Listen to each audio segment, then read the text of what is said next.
Pollock Twins, a story of mysteries and memories. Chapter 1. The Accident. On a quiet Sunday morning in the small town of Hexham, England, a tragedy occurred that would change a family forever. The year was 1957, and the Pollock family was on their way to church, the same as they had done countless times before. But this Sunday was different. That morning, a terrible car accident took the lives of two sisters, Joanna, age 11, and Jacqueline, age 6. For their parents, John and Florence Pollock, life as they knew it shattered in that instant. The loss of their daughters sent waves of grief through the household. There were no answers that could heal the pain, no words to fill the silence that followed. All that remained were the memories, the favorite games the girls played, the laughter that used to fill the halls, and the love that lingered despite their absence. But as the days turned into months, something strange began to happen. John Pollock, deeply spiritual and believing in reincarnation, became convinced that the girls would return to them. His wife, Florence, was skeptical, but life, as they were about to learn, is full of strange twists. Chapter 2. The Twins are born. In October 1958, less than a year after the accident, Florence gave birth to twin girls.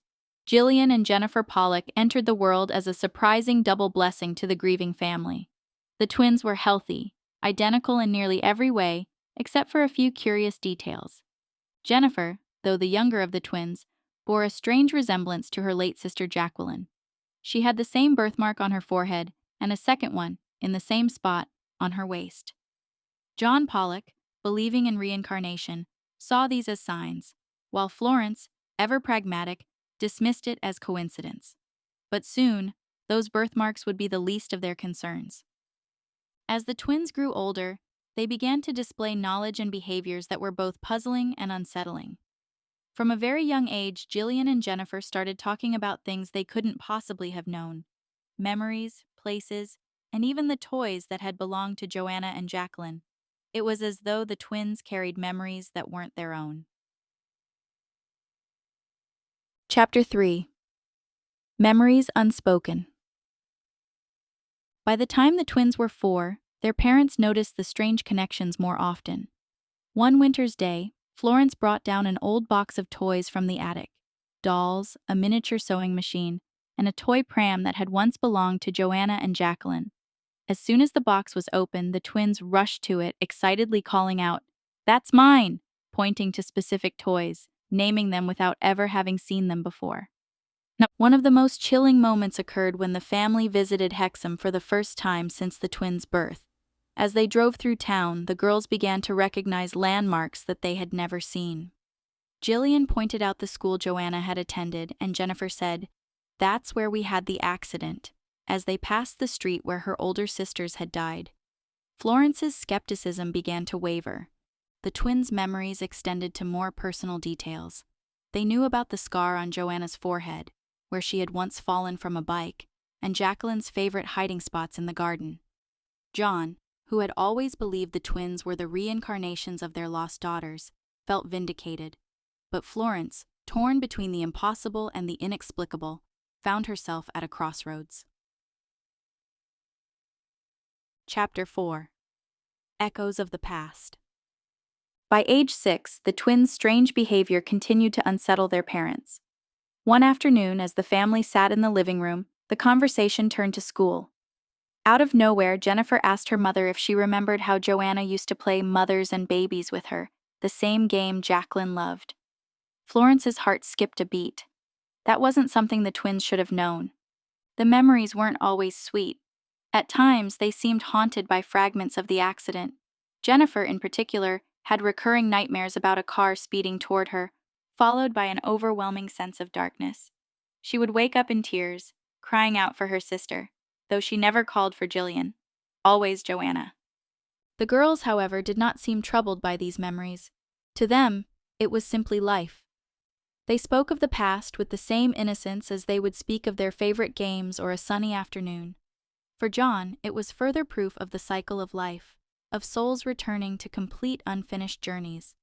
For Florence, It was an unshakable mystery that gnawed at her with each passing day. Chapter 5. The Release. As the years went on, something curious happened. The memories began to fade. By the time Jillian and Jennifer turned 8, their strange recollections of Joanna and Jacqueline's lives grew less frequent, and eventually they stopped altogether. The girls became like any other children, laughing and playing without the weight of someone else's past upon them. Florence was both relieved and heartbroken. The haunting specter of her lost daughters had finally lifted, but with it went the strange connection she had once feared yet come to appreciate. For John, the fading memories were proof that the reincarnated souls had completed their task and moved on. The girls had given them one last gift, the chance to heal. But there were always whispers in the town. Some spoke of the Pollock twins as a miracle, others as a mystery, never to be solved. In time, the family stopped talking about the strange events altogether. Life returned to normal, or as normal as it could be. Chapter 6. The Mystery Remains. Years passed, and the Pollock twins grew into young women, leaving behind the memories of their childhood and the strange knowledge that had once surrounded them. But for John and Florence, the mystery of what had happened lingered. Neither science nor faith could fully explain the bizarre events that had unfolded during those first years of the twins' lives. John remained convinced that his belief in reincarnation had been vindicated, while Florence, though never fully accepting it, couldn't deny that something extraordinary had happened. To this day, the story of the Pollock twins is one that defies easy explanation. Were they truly the reincarnations of their older sisters? Or was it something else? A shared family bond so strong that it transcended even death? No one could say for sure. But one thing was certain. The Pollock family had been given a second chance at love and healing, however strange and mysterious that chance had been. And sometimes in life, there are mysteries that aren't meant to be solved, only accepted. In the quiet town of Hexham, the story of the Pollock twins lives on, whispered among those who remember it as the tale of 2 lives lost, 2 lives reborn, and the mysteries of a world far stranger than we know.